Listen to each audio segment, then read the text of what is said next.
Scaling your influence in life sciences from a niche leader to a sector leader may seem daunting, filled with obstacles and challenges that you hadn't anticipated. Today, I'm excited to share with you a roadmap designed to dramatically help you reduce the stress that you experience and empower you to confidently take your leadership stage, just as well as a well-constructed dashboard that can simplify and streamline the journey of your company for the next 10 years, that provides you transparency and focus and clarity. So you want tools in your leadership tool bag that can help you scale where you want to go next. Most leaders, when they reach out to me, they want to grow. They know that I have more potential to unleash. They want to make greater money, but they don't know how to do it. They get overwhelmed, and when they don't have the tools that I share, they respond to challenges in a reactive mode rather than a proactive mode. But here's what I know, that when you learn to show up as the leader you want to become, you no longer react, you respond. More about that later in these 7 steps. So in this video, I will reveal how you can recognize and address these challenges head on with the clear and actionable steps that can transform how you lead and influence in life sciences. So join me to discover how to become a leader of influence. Not only how you can take your leadership journey to the next level, but also how you can influence and lift up other people as well. Let's start it. Today, I'm sharing with you 7 tools that I track on a daily basis and tools that I teach and train my clients in. The first tool is the difference between going from being popular to a leader of influence.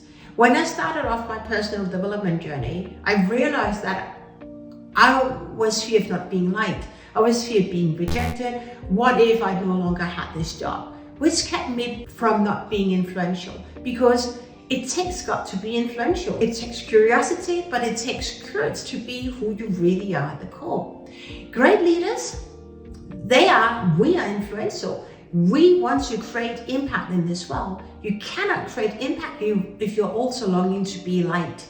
So one step to be a person of influence in your industry, in your niche, is to go practice becoming influential, right? And being that person of influence who is authentic, with integrity, and also vulnerability.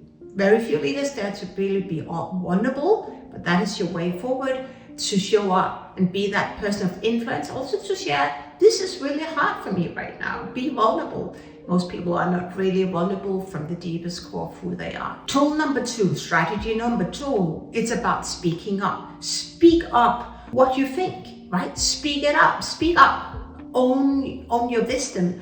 Most people, when they are still stuck in the pool or in the camp of being popular, they don't speak up. They don't share what's on their mind. So you get to speak up. And something that I learned, I teach my clients in, and my dial and what I track every day is I get to do something that is scary 20 minutes every single day. That is also to speak up in various different ways. When you decided to be influential and you say, okay, now is to do something that is uncomfortable for me, and you speak up, now it's about owning your message. When people reach out to me, and I learned it also the hard way, is when you present yourself, what do you do? Is that what impact do you create? And you most likely would tell me about the how, what you do. That's what most leaders do. Don't talk about the how, talk about your why. That is your message. Why do you do what you do? And I would guess when you're in the room, most people actually forget the why.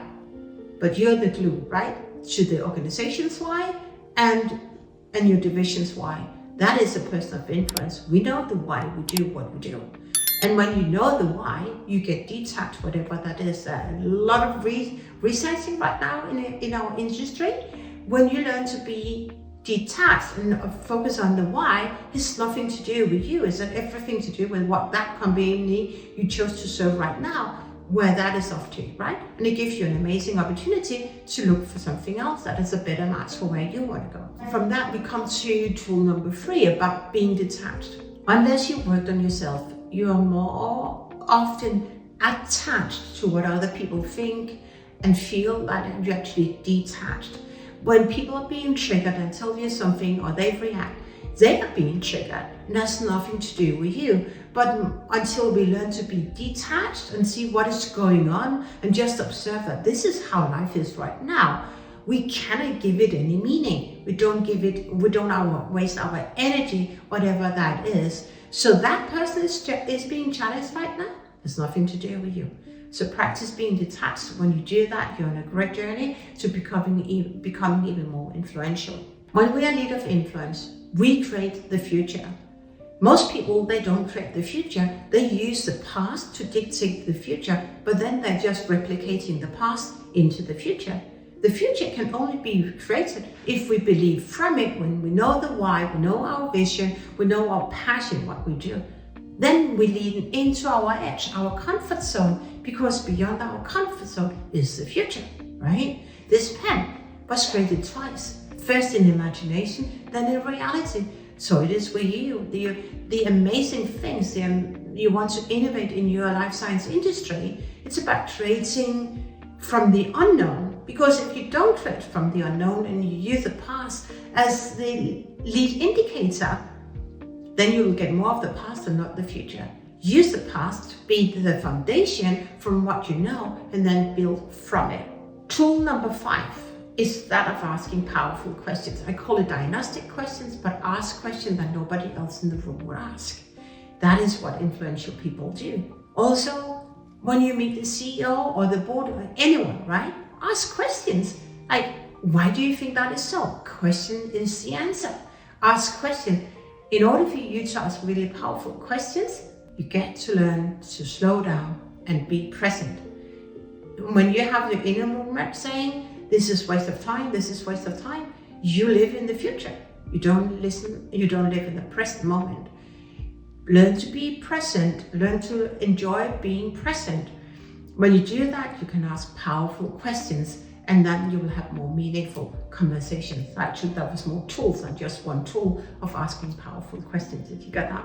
And when you learn to slow down and be present, tool number 6 is about observing what's going on in the room. You cannot observe what's going on in the room without judging. If you are having inner conversations or conversations with your inner roommate and say, I can't waste my time, this is going too slow, you don't even hold the space for people who are not where you are, who don't have the understanding that you have.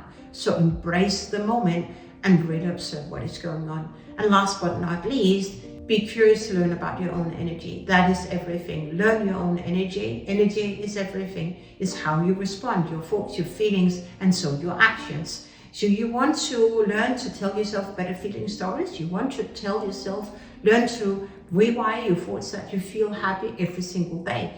One of my mantras, and I track it, is I want to be unconditionally happy. I told my dad, who is going through a cancer treatment right now, he said it's really difficult. It is, but you can learn to be unconditionally happy and track that every single day. When you come from that place of unconditional happiness, your world will change and you will become a person of influence, because people want to follow people who are happy and who thrive and who see new perspective. Are you tracking? I hope you are. So as we're coming to the end of the video, let me know in the comments below what your expectation with being popular versus influence, how that is showing up for you. What are you lagging right now? What do you want to grow? And also, what are you not tracking right now of the tools that I shared, and what you want to do more of? And do hope that the tools that I shared will, and I know that if you apply at least one of them, that will help you make better decisions, think long-term, and really show up as this influential person that you want to be. So before we close, if you like this video, please like and subscribe, because we're also tracking how we're doing, because we're here to serve you. We're here to share all the tools that we know that have elevated our lives and our clients' life. So remember to like, remember to subscribe, remember to comment. Till next time.